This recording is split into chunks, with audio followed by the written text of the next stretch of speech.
Hello, good morning. Ngayon, meron akong hawak na posporo. Ipapakita ko sa inyo kung paano gamitin ang posporo.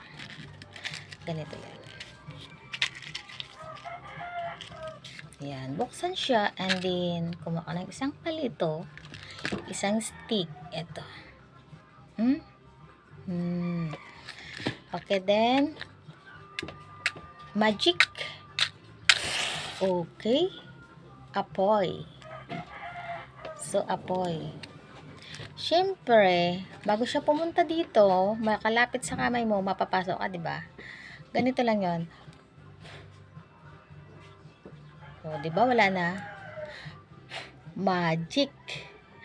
So, ayan guys. Posporo.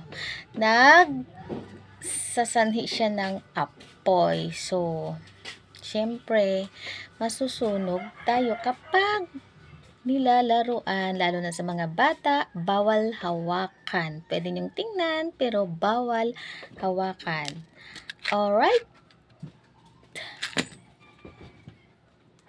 Sana may matutunan. See you in my next vlog. Bye!